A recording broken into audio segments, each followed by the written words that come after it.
versículo 1 de João 8 diz o seguinte: Jesus, entretanto, foi para o Monte das Oliveiras, e de madrugada voltou novamente para o templo, e todo o povo ia ter com ele, e assentando, os ensinava. E os escribas e os fariseus trouxeram à sua presença uma mulher, surpreendida em adultério, e fazendo-a ficar de pé no meio de todos, disseram a Jesus: Mestre, essa mulher foi apanhada em flagrante adultério, e na lei nos mandou Moisés que tais mulheres sejam apedrejadas. Tu, pois, o que dizes? Isso diziam eles, tentando-o, para terem do que o acusar. Jesus, porém, inclinando-se, escrevia na terra com o dedo. Como insistissem na pergunta, Jesus se levantou e lhes disse: Aquele que dentre vós estiver sem pecado, seja o primeiro que lhe atire a pedra. E tornando a inclinar-se, continuou a escrever no chão. Mas, ouvindo eles que essa resposta, e acusados pela própria consciência, foram se retirando um por um, a começar dos mais velhos até os últimos, ficando somente Jesus e a mulher no meio de onde a mesma estava. Erguendo-se Jesus e não vendo mais ninguém além da mulher, perguntou-lhe: Mulher, aonde estão aqueles que te acusam? Ninguém te condenou? Respondeu ela: Ninguém, Senhor. Então lhe disse Jesus: Eu também não te condeno. Vá e não peques mais. Essa é uma mensagem que eu confesso para vocês, meus irmãos, recentemente eu meditei nessa mensagem. E embora seja uma mensagem que recentemente eu passei a meditar nessa mensagem, todas as vezes que eu lia essa mensagem, ela tocava no meu coração, ela ficava marcada na minha memória, porque como é que pode pessoas que estão no mesmo nível que a gente querer nos acusar, e aquele que morreu pelos nossos pecados falar: eu não te condeno, eu te perdoo. Então todas as vezes, meus irmãos, que nós nos deparamos diante de situações em que somos acusados, nós lembramos de que Jesus já passou por isso, sendo que ele não tinha pecado. E ele passou por isso para quê? Para que eu e você não tivesse nenhuma acusação sobre a mim e sobre a sua vida, porque aquele que deveria nos acusar, ele mandou que a gente fosse em paz e não pecasse mais. Amém? Eu queria dizer para você nesse momento que a situação da mulher aqui é uma situação diferente dos dias atuais. Na época de Jesus, a mulher não tinha o prestígio, não tinha a liberdade que ela tem hoje de escolha, não tinha autonomia, nem tampouco sobre o seu próprio lar, nem tampouco sobre o seu próprio filho e talvez nem sobre a sua própria vida. A mulher era tida apenas como um objeto, talvez, de desejo pelos homens, de instrução para o seu marido e de serventia para os seus filhos. A mulher não poderia ter a liberdade que ela tem nos dias de hoje. Amém? E eu me deparo aqui, meus irmãos, diante de uma escolha. Aliás, diante de duas escolhas. A primeira delas, a escolha de Jesus. Diz o texto, no primeiro versículo, que Jesus foi ao Monte das Oliveiras. E o Monte das Oliveiras, para quem não conhece, fica logo próximo ao centro da cidade de Jerusalém. E a cidade de Jerusalém era aonde estava o templo, estava a sinagoga, e por incrível que pareça, próximo à sinagoga, estava um prostíbulo. Então pode ser que essa mulher tenha sido tirada desse prostíbulo também. Amém? Então, aqui nós nos damos diante de duas escolhas, a escolha de Jesus que foi para o Monte das Oliveiras, e toda vez que nós falamos de monte, nós estamos falando de nível espiritual. Então Jesus, mesmo como Deus, ele buscou subir um nível acima para encontrar Deus mais de perto, e isso significa que todas as vezes que Deus fala com nós é só no monte? Não, mas todas as vezes que nós buscamos a Deus nos montes, nós estamos mais próximos da presença dele, e eu tenho certeza que esse lugar hoje é um monte onde o Senhor vai falar comigo e com a sua vida para a honra e glória do nome dele. E se você está aqui, você não vai sair da maneira como você entrou, você vai sair transformado em nome de Jesus. Então o Senhor Jesus fez a escolha dele, ele decidiu ficar mais próximo do Pai. Mas nós nos deparamos diante de uma escolha de uma outra pessoa aqui, na qual não foi citado o nome, que é a mulher. E essa mulher poderia muito bem também ter feito a escolha de Jesus, também ter buscado a Deus, também ter sido levada até o Monte das Oliveiras para ficar mais próximo do Senhor Jesus, mas não. Muitas das vezes nós nos pegamos fazendo escolhas nas quais nós teremos que arcar com as consequências posteriormente. E uma coisa eu digo para você, meu irmão, eu aprendi isso da pior maneira: plantar pode ser uma escolha, mas colher não tem escolha. Você vai ter que colher aquilo que você plantou da forma como você plantou. Então eu digo para você que se você está terminando a sua colheita hoje, é tempo de fazer novos plantios para que você colha novas coisas a partir de agora, porque Deus tem uma nova história na sua vida. Então nós estamos diante de uma pessoa que colheu, está plantando uma coisa errada. E o que tem a ver a madrugada com o texto? A madrugada, meus irmãos, ela representa, lógico que aqui representa um dia, representa um período da noite, um período do nosso dia, mas na nossa vida a madrugada ela representa um período de trevas, ela representa muitas vezes um momento na qual nós estamos perdidos.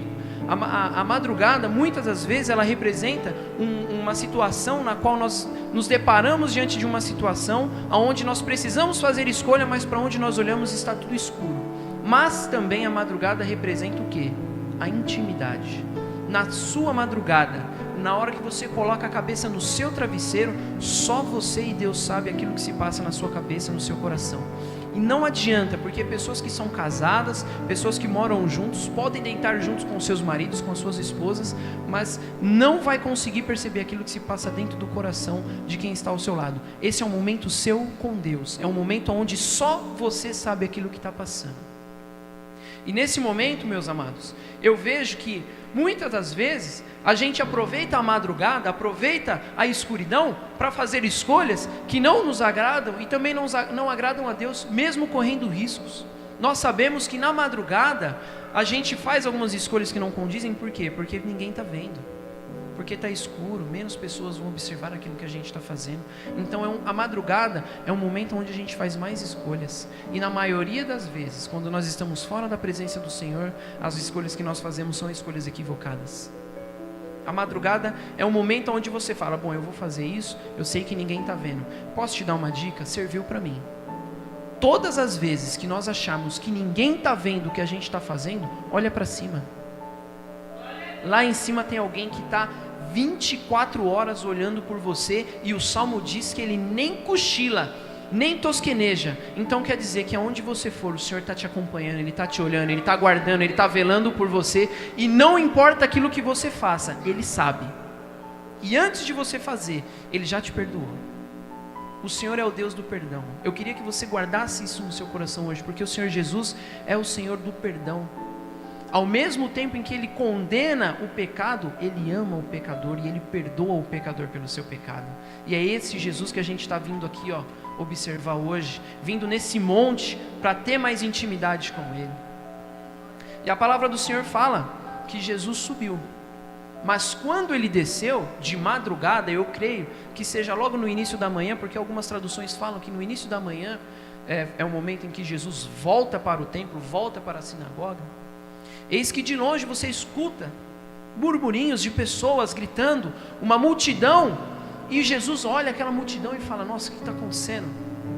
E Ele ensinando, e Ele precisando de um pouco mais de silêncio, porque naquela época não tinha microfone, não tinha como regular o som igual nós temos aqui na mesa, e Jesus começou a aumentar o tom da sua voz, mas a multidão falava mais alto do que Ele.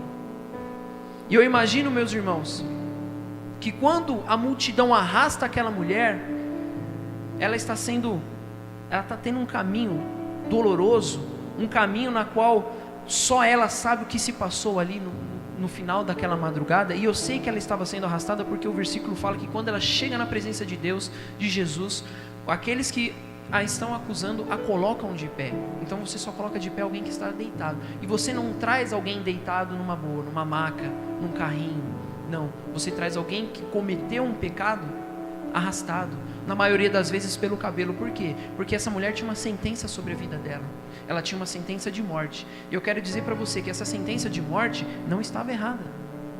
A sentença de morte sobre a vida dessa mulher era algo que realmente estava na lei de Moisés, conforme os próprios escribas disseram aqui. E quem são os escribas que estão acusando aquela mulher, os fariseus que estão acusando aquela mulher? Eu tenho certeza que vai servir para alguém nessa noite. Os escribas e os fariseus que estão acusando aquela mulher são pessoas que parecem que são de Deus, mas não são. E na maioria das vezes, pessoas que parecem ser de Deus e não são, estão nos acusando.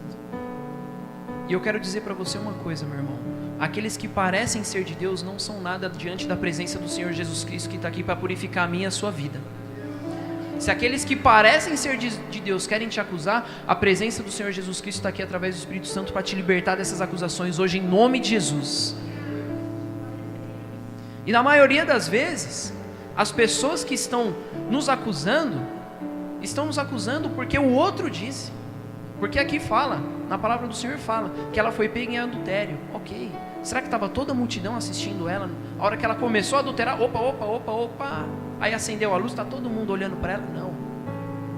Não, tinham algumas pessoas, e na palavra do Senhor fala que para que alguém fosse apedrejado, a lei de Moisés diz que para alguém ser apedrejado, era necessário de 2 a no máximo 3 testemunhas oculares. O que estava fazendo aqui uma multidão? Eu quero dizer para você, meu irmão, que quando uma multidão se reúne para te acusar, é porque a vitória do Senhor na sua vida é grande. Alguém vai querer derrubar aquilo que o Senhor tem feito na sua vida, e a multidão que vier é a mesma multidão que vai voltar e vai ver você com uma vida transformada, porque o que o Senhor fez na sua vida, a multidão não pode destruir. Se um te acusa e conta para o outro vai te acusar através de uma coisa que ele não viu. Então, o que acontece? Ele também está pecando. Por quê? Porque a lei de Moisés fala que quem tem que apedrejar é quem viu. Se alguém taca a pedra na mão para acusar e não viu, também está em pecado, porque vai apedrejar injustamente. E a lei diz que alguém que for apedrejar e apedrejar injustamente deverá ser morto da mesma forma. Mas aqui nós nos deparamos diante de uma situação que mexe comigo. Essa mulher chega arrastada, e de repente você chegou nessa noite aqui arrastado, mas o Senhor vai te colocar de pé em nome de Jesus. A palavra do Senhor fala que ela chegou arrastada. Chegou talvez puxada pelos cabelos, não sei, ou pelos braços. O fato é que da forma como ela chegou na presença do Senhor, ela não poderia ficar pior, a não ser que a sentença de morte por apedrejamento sobre a vida dela fosse cumprida. E eu volto a repetir, essa morte por apedrejamento era algo que não estava incorreto. Realmente estava previsto na lei de Moisés. Mas aqui, a intenção no coração dos fariseus e dos escribas não era simplesmente condenar aquela mulher. Era também se voltar contra o Senhor Jesus Cristo e ter um motivo para acusá-lo posteriormente. Foi algo sensacional.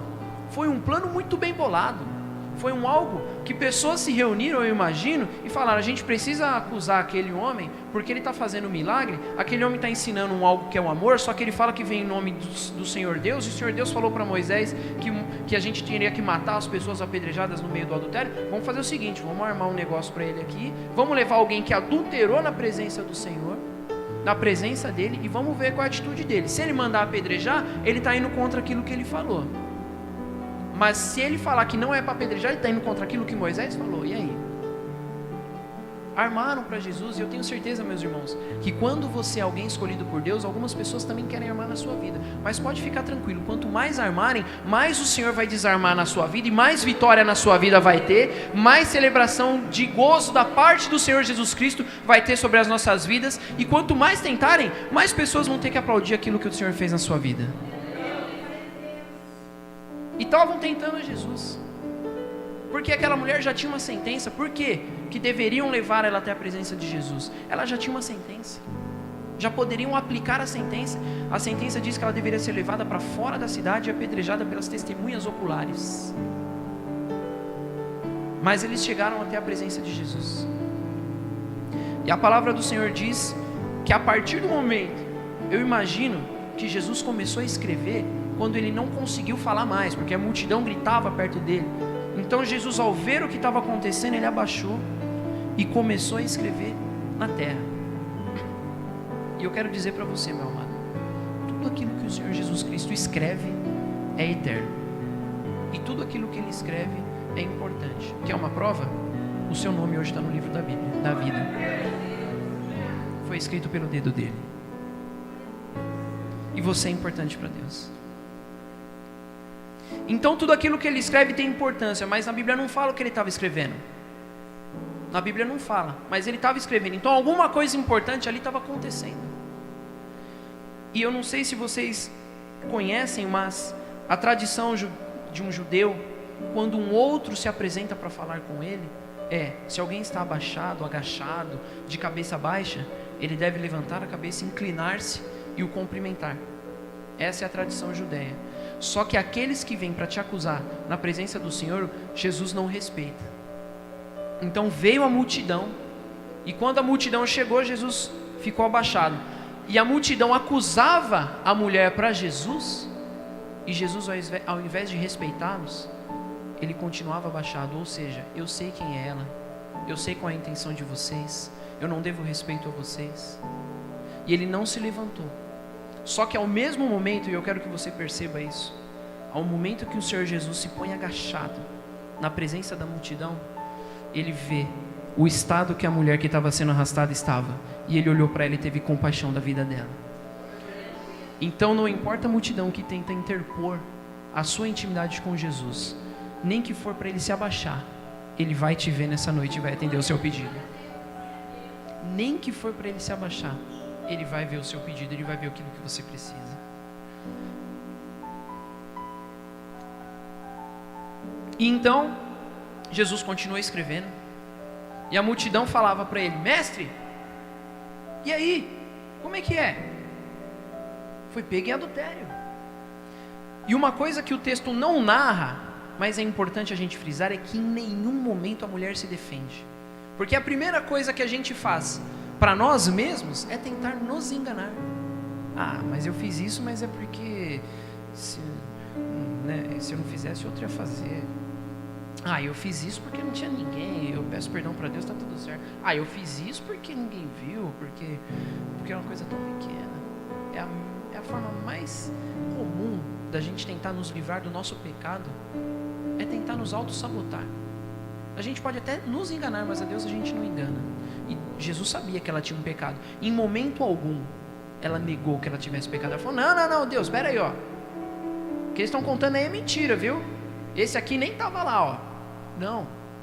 Ela em momento algum falou isso. Ela simplesmente ficou calada. E na maioria das vezes, meus irmãos, a gente fala: poxa, o que eu posso falar para o Senhor?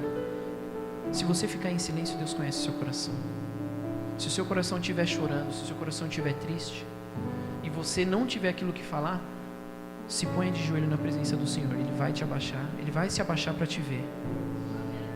E por quê que isso acontece no final da madrugada e no início da manhã?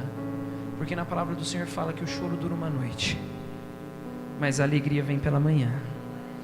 E se está escrito na palavra do Senhor, é porque é importante, é porque Ele mesmo escreveu, e é porque vai acontecer na minha e na sua vida. Então a gente pode chorar na nossa intimidade, no travesseiro, mas de manhã o Senhor vai estar lá, nos esperando para nos dar a vitória. E então, após ser muito incomodado, Jesus não se levanta, Ele apenas inclina a cabeça e fala: qual dentre vós não tiver pecado, seja o primeiro a atirar a pedra. Ele não mandou as pessoas se retirarem, Ele simplesmente autorizou aquilo que eles queriam fazer, mas com uma condição: que aquele que atirasse a primeira pedra não tivesse pecado. Se alguém atirasse a primeira pedra, e deveria ser uma testemunha ocular, segundo a lei, se alguém atirasse a primeira pedra, os demais poderiam atirar também a pedra que estava em suas mãos. Mas eu creio que naquele momento, ao falar isso, as pessoas se auto-analisaram, e aí olharam para a pedra, olharam para aquela mulher, olharam para Jesus, olharam para dentro de si, e falaram: quem sou eu diante da presença do Rei dos Reis, Senhor dos Senhores? Quem sou eu na minha insignificância para crucificar alguém? Quem sou eu na minha insignificância para querer julgar alguém? Olharam para a pedra, lembraram, falaram: puxa, eu estou acusando alguém, sendo que eu fiz alguma coisa pior. E eu tenho certeza que hoje Deus vai fazer isso na vida daqueles que estão te acusando, na vida dos seus inimigos. Da mesma forma que vieram com pedras e paus para te atacar, eles vão voltar para trás, porque maior é a palavra do Senhor sobre a sua vida do que o intento do inimigo para tentar te derrubar nessa noite. Então, a palavra do Senhor fala que dos mais velhos aos mais novos, as pessoas começaram a se retirar, sem que acusassem aquela mulher e sem que atirassem uma pedra nela. E eu imagino, não falo por quê, mas eu imagino que dos mais velhos aos mais novos, por quê? Porque quanto mais velho a gente é, mais pecado acumulado na nossa bagagem a gente tem.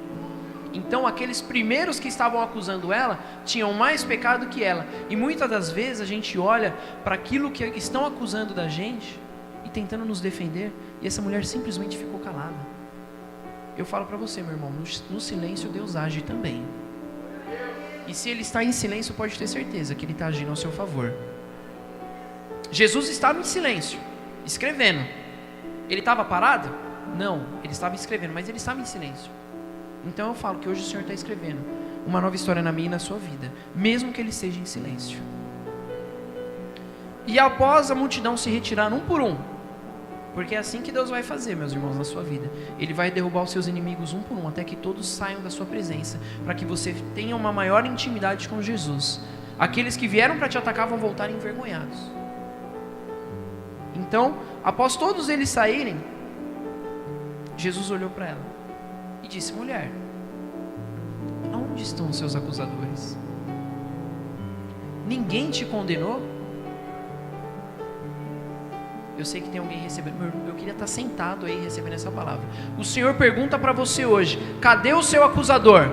Na minha presença ele não está fazendo nada. Permanece na minha presença. Aonde eu estou, o seu acusador não tem poder sobre a sua vida. Aonde eu estiver, o mal não vai contra você. E eu quero dizer para você que Deus detesta o pecado, mas Ele te ama mesmo como pecador. Me ama mesmo como pecador. E aqui ele estava tendo uma sentença sobre ela, porque ele poderia muito bem pegar uma pedra e tacar sobre ela. Mas não, ele não fez isso, porque ele viu aquela mulher sendo arrastada por uma multidão. Ele viu multidão cuspindo naquela mulher, chutando aquela mulher, acusando aquela mulher, talvez até de coisas que ela não fez, mas aí vai ajuntando, e aí um cara fala assim: poxa, aquela mulher foi pega no adultério, aí vai passando para o outro, chega no último lá: poxa vida, quem foi o cara que cometeu adultério em 1925? Já foge totalmente a história, você está sendo acusado de uma coisa que você não fez. E Jesus estava olhando para ela e estava lembrando do sacrifício que ele ia fazer pela vida dela, pelo sacrifício que ele fez pela mim, pela sua vida. E é por isso que não tem acusação que seja levado adiante quando se trata da vida de um servo do Senhor, porque o Senhor Jesus Cristo já levou todas com ele na cruz do Calvário. Isaías fala que ele levou sobre si todas as nossas transgressões e iniquidades. Então hoje nós somos libertos para a honra e glória do nome do Senhor. Ele fez isso por quê? Por amor a quem? A mim? A você? Não por amor ao nosso pecado. Ele se entregou para vencer o pecado por amor a mim, por amor a você. Então nessa noite, eu tenho certeza que o Senhor está restaurando vidas aqui. Eu tenho certeza que o Senhor está livrando você de acusações. E quando ele falou para aquela mulher: aonde estão os seus acusadores? Ele já sabia que os mesmos acusadores voltariam para acusá-lo depois de um tempo. Mas o que é mais importante, ele era o único que poderia acusá-la, mas ele libertou ela do pecado. Ele falou: vai e não peques mais. E eu tenho certeza, meus amados, que a partir do momento que o Senhor Jesus terminou de escrever aquilo na areia, ele já estava escrevendo para ela uma nova história na vida daquela mulher. Então, eu queria dizer para você que enquanto você se vê aqui um frágil, um debilitado, um pecador, o Senhor Jesus já está olhando para você, escrevendo uma nova história na sua vida, te vendo como vencedor, te vendo como aquela pessoa que já está possuindo a bênção que você tanto pede para o Senhor, e livre de toda acusação e de todo pecado que o inimigo tem colocado na sua vida. Ele olha para você e ele não vê o pecador, ele não vê o pecado, ele vê uma nova história, ele vê um novo começo. Eu tenho certeza que a partir daqui, quando ele falou para aquela mulher: vai e não peques mais, a partir daquele encontro que ela teve com Jesus, talvez ela possa ter mudado de cidade, talvez ela possa ter levado a família dela, ou talvez permanecido na mesma cidade. E depois de um tempo, pessoas olharam para ela e falaram: ué, aquela não era a mulher adúltera? Aquela não era a mulher que estava sendo acusada de adultério? Ela não deveria ter morrido? Poxa, hoje ela está tão feliz, aquele dia ela estava toda com as vestes rasgadas. Aquele dia ela estava chorando, ensanguentada, e hoje ela está tão bem, tão forte. E eu falo para você o porquê. Porque quem tem um encontro com Deus não fica igual. É mudado, transformado, restaurado para a honra e glória do nome do Senhor. A partir do momento que você tem um encontro com Deus, a sua vida é transformada e restaurada. E hoje o Senhor quer restaurar a sua vida. Ele tem uma nova história para mim e para você. Uma coisa que eu observo: um adultério não é cometido sozinho, ele é cometido em dois. Por que apresentaram na presença de Jesus para que seja acusado somente um dos dois? Cadê o homem? Na hora, tenho certeza que o homem foi o mais leal para ela. Pode ter certeza que ninguém vai saber do que a gente está fazendo. Pode ter certeza que isso é uma intimidade que a gente está criando. Pode ter certeza que isso é uma coisa minha e sua, não vai sair daqui, hein? Só que na hora que o calo aperta, aquele que está mais próximo é o primeiro a fugir. Portanto, Deus manda te dizer através do Espírito Santo: cuidado com quem você anda. Cuidado com aqueles que estão ao seu lado. Uma nova história é escrita pelo mesmo dedo, mas para ser vivido de uma maneira diferente. E se for preciso mudar as pessoas que estão do seu lado, Ele vai mudar, porque Ele não ama o pecado, Ele ama você. E é tão nítido que Jesus não compactua com o pecado, mas Ele ama a vida dessa mulher, que dessa mesma maneira Deus já tinha agido nos primórdios da terra. Nós muito bem nos lembramos quando Adão caiu no pecado, em Gênesis 3. Adão caiu, e é isso que eu quero que você perceba, meu irmão. Deus, Ele fez você, Ele te moldou segundo a imagem e semelhança dEle, e Ele te colocou no jardim da vida dEle, para que você e Ele possam ter intimidade. E era assim que era com Adão. Adão tinha intimidade com Deus, ao ponto de Deus ir todos os dias visitar Adão. Você tem recebido visita do Senhor? Se Deus não te visita, você vai visitar Ele? Se Deus não te procura, você vai procurar Ele? Como está a sua intimidade com o Senhor? E às vezes a gente é tentado, e quanto mais íntimos de Deus a gente for, mais tentado a gente vai ser, igual foi com Adão. Adão andava com Deus, então o inimigo apareceu pessoalmente para ele. E depois de ter caído, Adão escutou os passos do Senhor. Imagina só você escutar os passos do Senhor vindo na sua direção, meu irmão. Ele está aqui hoje, Ele está andando na sua direção. Ele está aqui, Ele está andando na sua direção. Eu sinto a presença dEle. Não faça como Adão, porque Adão se escondeu na presença do Senhor, com medo do quê? Do pecado que ele cometeu. Só que Deus valoriza tanto a pessoa, Ele valoriza tanto a minha e a sua vida, que Ele sabia, Deus sabia que Adão tinha pecado ou não? Sabia. Ele é onipresente, onisciente, onipotente. Então Ele sabia que Adão tinha cometido um pecado, mas Ele não valoriza o pecado. Ele chega no jardim, não vê Adão, e a primeira coisa que Ele pergunta é o quê? Adão, aonde estás? Ele não pergunta: Adão, o que foi que você fez? Ele pergunta: Adão, onde estás? Por quê? Porque Ele valoriza a relação que Ele tem com você. Ele não valoriza aquilo que te afastou da presença dEle. Ele valoriza você, e tudo o que Ele mais quer nessa noite é te trazer de volta para a presença dEle. Então Ele está perguntando: Adão, aonde você está? Ele não está perguntando pelo seu pecado, Ele está perguntando por você nessa noite. Foi a mesma coisa que aconteceu com essa mulher. Pecado? Tranquilo. Eu quero saber se você vai aceitar a nova história que eu quero escrever na sua vida a partir de hoje. Quantos querem viver uma nova história com Deus a partir de hoje? E eu encerro, meus amados, contando, tem que entregar por conta do tempo. Eu encerro contando uma história que mexeu muito comigo, que eu já contei no culto dos jovens. O Kaique que estava aqui, ele vai lembrar. É uma história que convida você a refletir um pouco mais sobre os seus pecados e pedir perdão para Deus por eles, mas não deixar que Ele se afaste da presença do Senhor. Certa vez, uma mãe era estéril e não podia ter filhos, lógico. Então ela orou, pediu a Deus: Senhor, se você me der um filho, eu prometo que assim como Ana fez, eu vou entregá-lo na sua presença para que o Senhor possa, Pai, utilizar a vida dele. Me dê um filho. E ela orou por esse filho durante muito tempo. E ela orou, e ela pediu por esse filho, e ela falou: olha, eu amo esse filho, Senhor, o Senhor precisa me dar esse filho, o Senhor precisa me conceder para que eu saiba o que é ser mãe. E é assim na minha e na sua vida. porque Deus já nos amou antes mesmo da nossa existência. Ele já pedia perdão ao Pai antes mesmo de a gente cometer pecado. Senhor, olha pela vida dele, eu já morri pelo pecado dele, por favor, Pai, o Senhor tem que amá-lo, o Senhor tem que aceitá-lo como ele é, porque eu morri pelo pecado dele, o pecado dele está comigo. Ame ele, seja com ele, seja com a vida dele. E ele, de tanto que essa mulher pediu para Deus, Deus abençoou ela e deu um filho para ela. Só que com o passar do tempo, o filho não queria saber da igreja, não queria saber dos caminhos do Senhor, não queria saber de frequentar e de cumprir a promessa que a mãe dele havia feito para Deus. E ele seguiu um caminho diferente. Ele seguiu um caminho de roubo, seguiu um caminho de destruição, até que um dia ele foi preso. E diante da sentença, uma prisão de mais de 20 anos. Durante os 5 primeiros anos, essa mãe foi até a cela, viu o filho, contava para ele coisas que estavam acontecendo lá fora.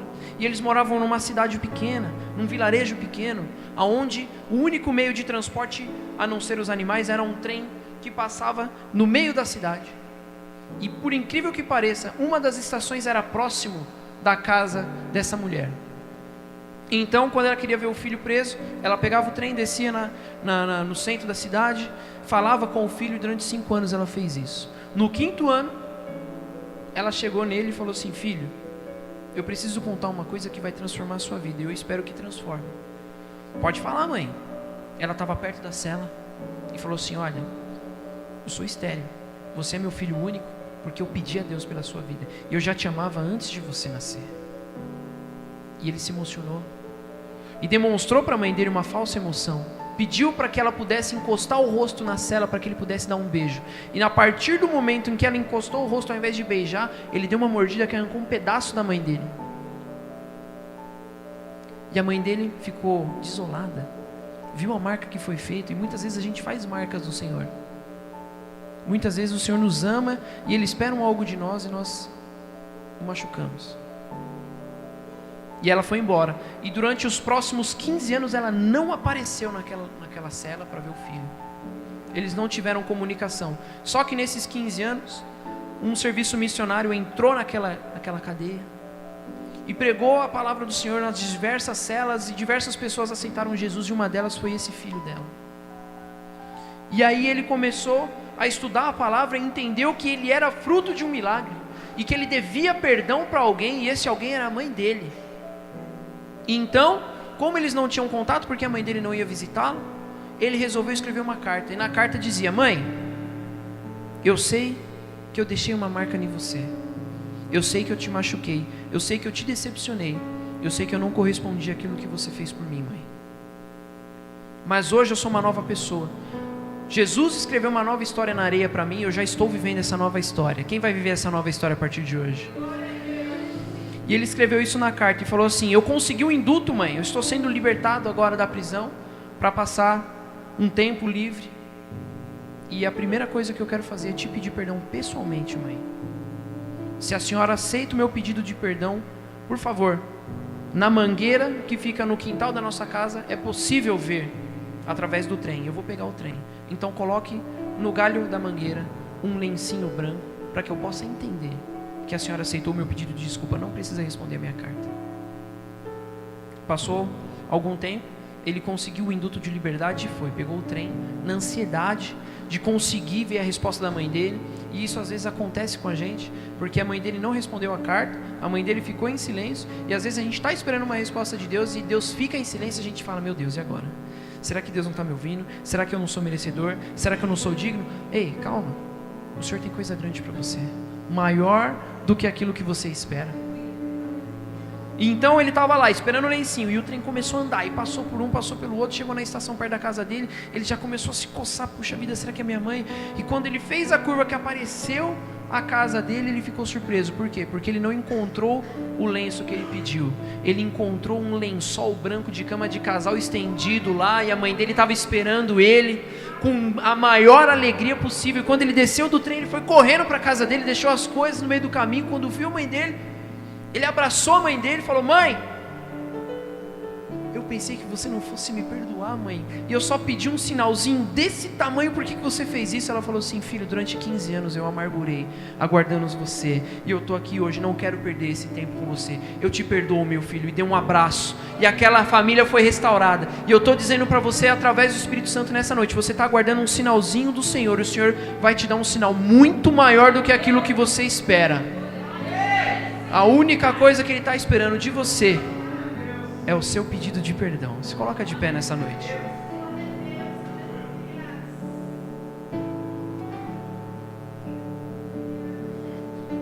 Eu queria ressaltar que essa mulher estava em pecado e realmente a lei do homem condenava ela com toda a razão. Mas eu quero dizer para você, Deus já tinha escrito uma nova história na vida daquela pessoa. Deus já tinha escrito uma nova história na vida daquela mulher. E para quem Deus escreve uma nova história, o inimigo não consegue riscar as páginas da minha e da sua vida. Não consegue manchar a página da minha e da sua vida. A história que o Senhor escreveu, somente nós podemos mudar o rumo. E se você, porventura, hoje mudou o rumo, faça como esse filho. Chegue na presença da mãe e peça perdão, porque Ele está aqui. E se você deixou alguma mágoa no coração do Senhor, hoje é noite de perdão, para a honra e glória do nome do Senhor, porque Ele tem uma nova história na minha e na sua vida. Deus não compactua com o pecado, mas Ele me ama, Ele te ama, Ele ama o pecador, e Ele está aqui porque Ele te ama. E se você veio, você pode ter certeza que a sua vida vai sair daqui transformada, porque a nova história que Ele tem está na areia, mas Ele está aqui para te abraçar e falar: filho, vai, eu já escrevi, agora é só viver, e eu vou estar com você, e aqueles acusadores não vão te acusar mais, porque eles não podem, o seu pecado está comigo. Eu sou o Deus que cuida da sua vida. Baixa a sua cabeça, fecha os seus olhos.